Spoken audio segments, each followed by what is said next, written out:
주일 예배에 오신 여러분을 환영합니다. 오늘은 성령 강림 후 제13주 주일입니다. 오늘의 키워드는 응답입니다. 이 신앙생활을 하다가 보면 이 마음이 어려워지는 순간들이 찾아오게 됩니다. 이 솔직히 말하면 상당히 자주 찾아오죠. 교인들과의 관계의 문제로 마음이 어려워지고, 목사님의 말씀이나 태도 때문에 마음이 어려워지기도 하고, 교회 안의 불평등이나 공정하지 못한 문제들이 나의 마음을 어렵게 하기도 합니다. 그런데 사실 이 불편한 마음을 갖고자 한다면 이 정말 밑도 끝도 없이 불편할 수 있는 것이 또한 이 신앙생활이라고 할 수 있겠죠. 그래도 사람 보고 목사님 보고 교회 보고 신앙생활 하는 건 아니니까, 신앙생활을 하나님 보고 하는 거니까 이런 사람의 문제들은 잠시 뒤로 밀어두고 이 말씀대로 참고 이해하고 용납하면서 그렇게 다들 신앙생활을 그럭저럭 이어가고는 합니다. 하지만 그마저도 하지 못하게 하는 순간이 반드시 찾아오게 된다는 것이죠. 이 사람이 아니라 하나님에게 어려운 마음이 생기게 될 때가 닥치게 된다는 것입니다. 그리고 그 어려운 마음이 생기는 대부분의 이유는 바로 기도 응답에 관한 문제입니다. 이 똑같이 기도했는데 저 집 아이는 대학교에 들어가고 내 아이는 못 가게 되는 겁니다. 똑같이 기도했는데 누구는 집도 사고 남편도 쑥쑥 승진하는데 나는 그렇지 못한 거죠. 이 심지어 기도도 하지 않는 사람인데 기도하는 나보다도 더 많은 응답을 받는 모습을 보면 이 하나님에게 정말 어려운 마음이 생겨나고 맙니다. 왜 나의 기도는 들어주지 않는가? 이런 생각이 들게 된다는 것이죠. 심지어 이 문제는 그냥 하나님하고의 문제로 끝나는 것이 아니라 결국 사람의 문제로까지 확산되고 맙니다. 이런 말이죠. 그러게 왜 그 말에게 응답이 없으시대? 주변의 사람들이 이유를 찾게 된다는 것이죠. 그 사람이 하나님의 응답을 받지 못하는 그 이유 말이죠. 교회 안에 소문거리가 되게 되는 것입니다. 오늘 우리는 이 응답에 관한 이야기를 하려고 합니다. 응답 없는 기도, 그 응답 없음의 뜻을 이 예배의 시간 여러분과 함께 나누어 보려 합니다. 다 같이 기도하시겠습니다. 우리의 삶을 주관하시는 하나님 아버지, 오늘도 같은 시간에 이렇게 모여 같은 하나님을 바라보는 자리를 마련해 주시니 감사드립니다. 주님께서 마련하신 이 예배의 자리, 우리가 지금 누구 앞에 서 있는지 가슴에 새기는 시간이 되기를 소망합니다. 주 앞에 선 우리, 고단했던 삶의 자리가 새로운 희망으로 가득 차는 시간 되게 하여 주시고, 선포되는 말씀 속에서 우리가 힘있고 살아갈 수 있는 진리를 드리워 주옵소서. 오늘 바치는 이 예물에도 축복하여 주시고, 이 예물이 이웃을 사랑하고 섬기는데 온전히 사용되게 하여 주옵소서. 우리를 죽기까지 사랑하신 예수님의 이름으로 기도드립니다. 아멘.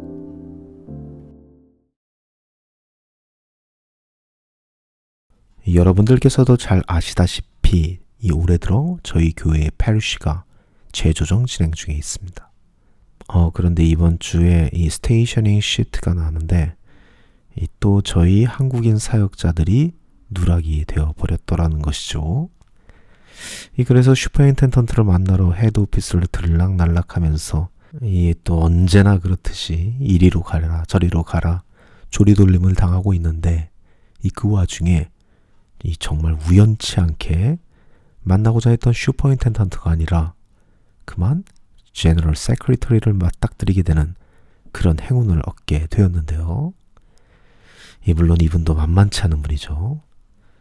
이것이 행운인지 불운인지 모르는 상관에 어색하게 대화를 이어가고 있는데, 역시나 이미 했던 얘기 다람쥐 쳇바퀴 돌듯 하고 또 하고, 그렇게 대화를 나누다 보니 이젠 좀 힘들어한 마음이 되어가고 있던 차에 이분이 말한 단어 하나가 제 귀에 딱 꽂히더라는 것이죠. 그 단어가 바로 special이라는 단어인데요. 이 친구들이 자주 하는 말 있죠. You guys are special. 딱 이 말을 하더라는 것이죠. 다른 거는 다 잘 안 들려도 정말 이 말이 잘 들린다는 건 제가 그만큼 이 친구들에게 이 말을 많이 들었다는 얘기겠죠. 그래서 이 스페셜이라는 단어에 꽂혀서 집에 돌아오면서 이런저런 생각을 해봤더니 정말 이 뉴질랜드에서 살면서 이 스페셜이라는 단어를 참 많이 듣고 있다는 생각이 들게 되었습니다. 스페셜. 우리나라 말로는 특별함이라는 말이죠. 정말 이 나라에서는 지겹게 듣는 말이기도 합니다. 영어 학원을 다닐 때도 스페셜. 학교 선생님 면담을 가도 스페셜. 흥정을 할 때도 스페셜. 뭔가 일이 잘 안 풀려도 스페셜. 잘 풀려도 스페셜. 정말 스페셜이라는 말이 이 동네에서 정말 자주 듣는 말이란 걸 새삼 깨닫게 되었습니다.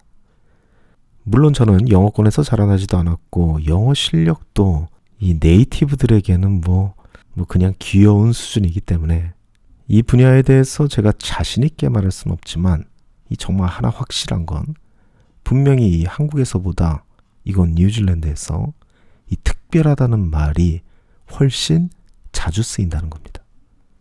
한국에서 자주 접하게 되는 단어는 특별함이 아니라 탁월함이겠죠.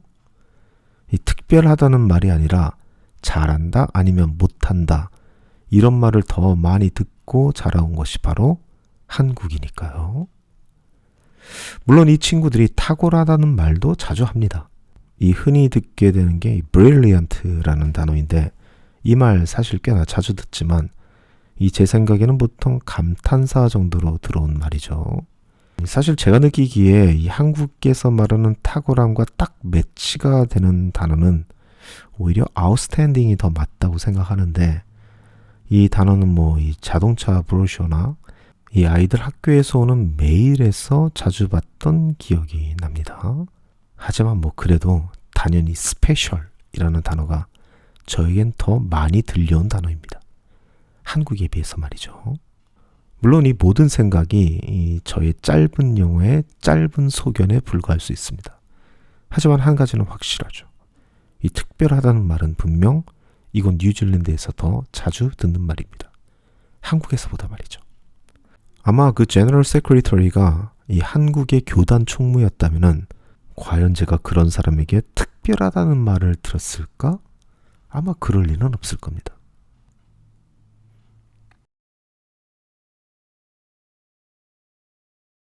여러분, 특별하다는 이 말에는 정말 특별한 것이 있습니다. 특별함은 탁월함과는 전혀 다른 말이죠.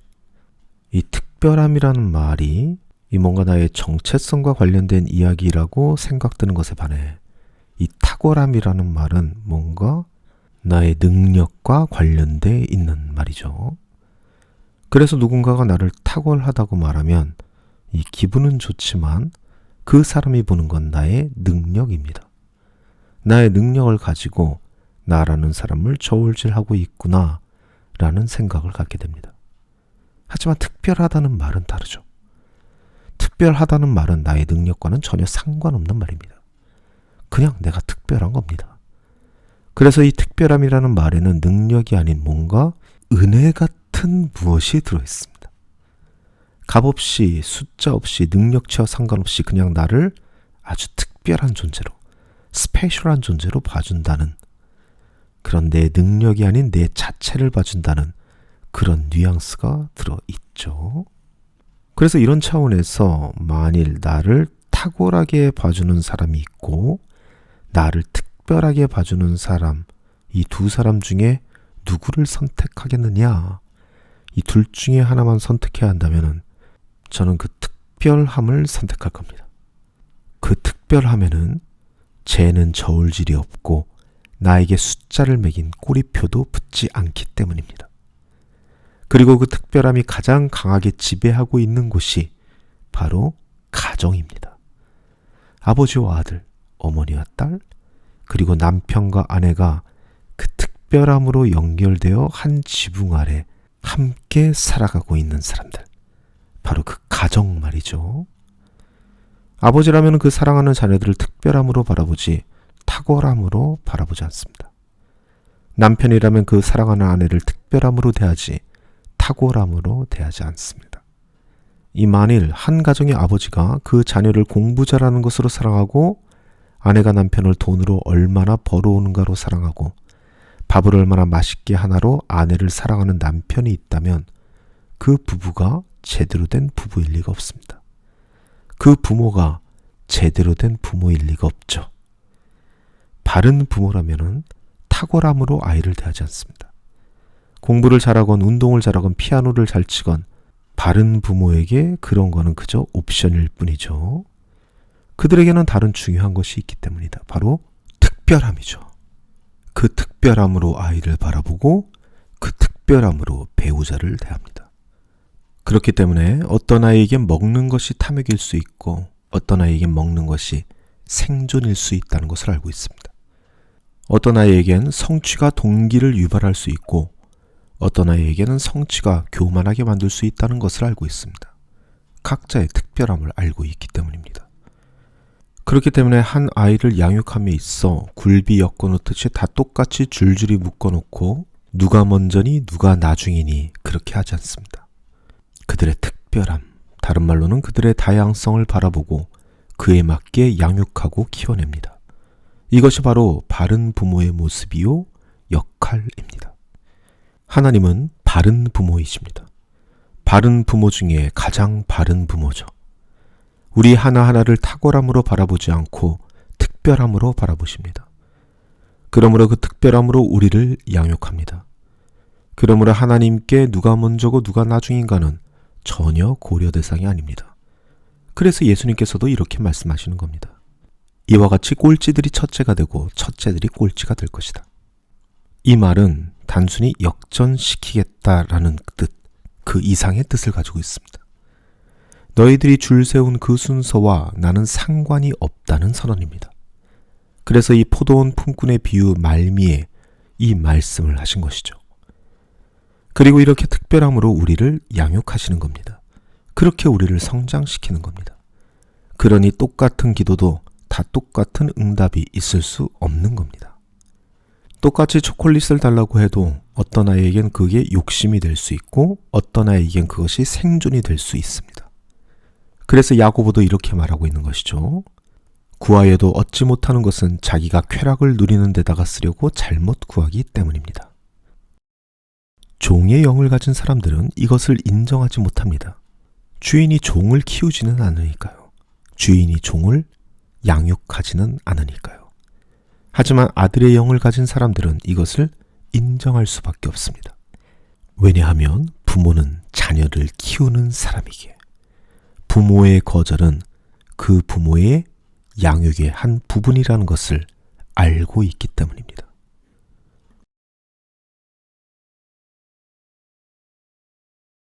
오늘 우리가 본문으로 채택한 고린도 후서의 말씀 역시 이와 맥을 같이 하는 말입니다. 사도 바울은 이렇게 말하고 있습니다. 내가 받은 여러 가지 엄청난 계시 때문에 사람들이 나를 과대평가할지도 모릅니다. 그러므로 주께서는 내가 교만하지 않게 하시려고 내 몸에 가시를 주셨습니다. 그것은 사탄의 하수인이라고 할 수 있는데 그것으로 나를 치셔서 나로 하여금 교만하지 않게 하려 하신 것입니다. 내가 교만하지 않게 하시려고 내 몸에 가시를 주셨다. 이렇게 말하고 있죠. 이 가시가 없다면 바울은 교만해지는 겁니다. 이것이 바울이 가진 특별함입니다. 그렇지만 바울은 이것을 가지고 기도를 했습니다. 그랬더니 하나님께서 이렇게 응답하신 것이죠. 그러나 주께서는 내 은혜가 내게 족하다, 내 능력은 약한 데서 완전하게 된다 하고 말씀하셨습니다. 바울은 이 말씀을 듣고 더 이상 기도하지 않았습니다. 그리고 그것을 인정했습니다. 그 몸의 가시를 사탄의 하수인이라고까지 불렀던 그 바울이 말이죠. 그것을 품고 가기로, 하나님의 뜻을 그렇게 인정하기로 한 것이죠. 왜냐하면 바울은 아들의 영을 가진 사람이었기 때문입니다. 하나님의 응답에는 승낙도 있지만 거절 또한 있다는 것을 바울은 알고 있었습니다. 우리가 기억해야 할 것이 바로 이것입니다. 결코 기도는 모든 사람들에게 일관적으로 적용될 수 없습니다. 아무리 똑같은 기도 제목이라도 하나님께서는 우리를 아들로 삼으시고 딸로 삼으시고 우리를 양육하고 계시기 때문에 똑같이 응답할 수 없습니다.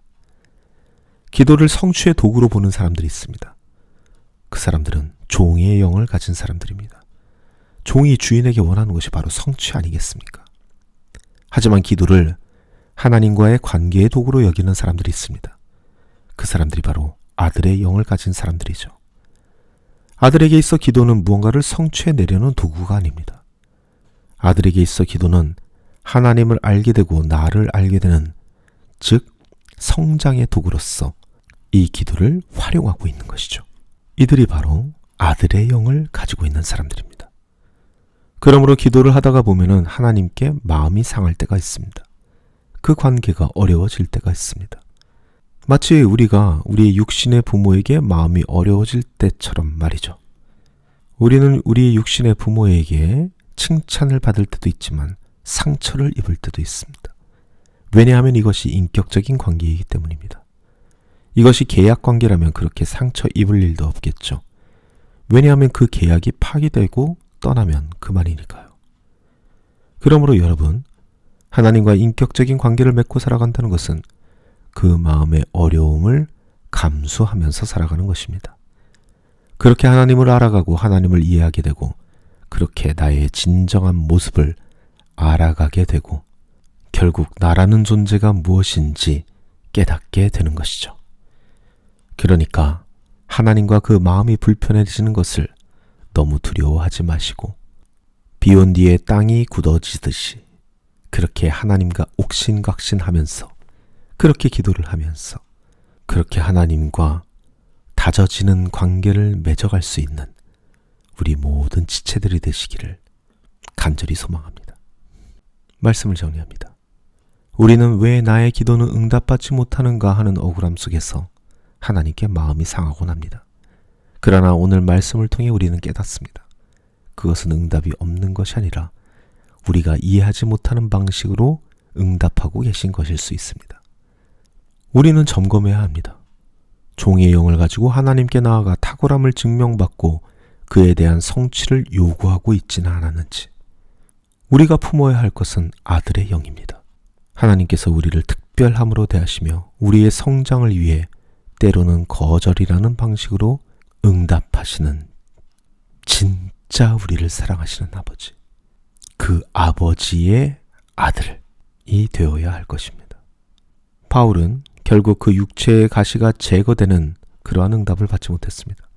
그러나 그는 그 응답 없음 속에서 내 능력이 약한 데서 온전하여짐이라는 예전과는 비교할 수 없는 더 깊고 놀라운 차원의 응답을 받았습니다. 사랑하는 여러분, 더 이상 옆 사람의 기도 응답과 나의 것을 비교하면서 불안해하지 마십시오. 하나님 아버지는 우리를 굴비 엮듯 똑같은 방식으로 대하지 않으십니다. 그분은 나의 특별함을 아시고 나에게 가장 필요한 방식으로 응답하고 계십니다. 그러므로 기도 응답의 유무로 하나님의 사랑을 의심하지 마십시오.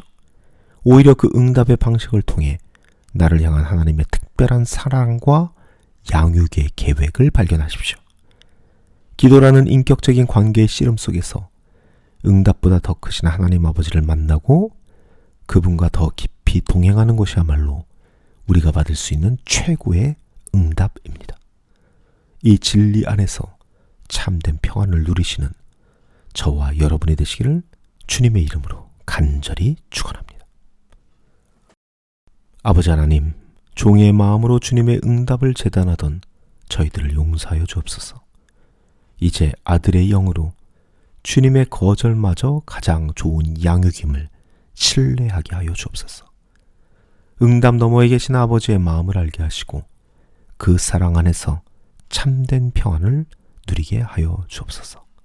이제는 우리를 죽기까지 사랑하신 우리 주 예수 그리스도의 벅찬 은혜와 우리를 사랑하사 독생자 예수를 이 땅에 보내주신 하늘아버지의 극진하신 사랑과 우리의 삶의 인도자이자 보혜사 되시는 성령님의 사귐이 여기 모인 주님의 자녀들 가운데 영원토록 함께하기를 간절히 축원하옵나이다.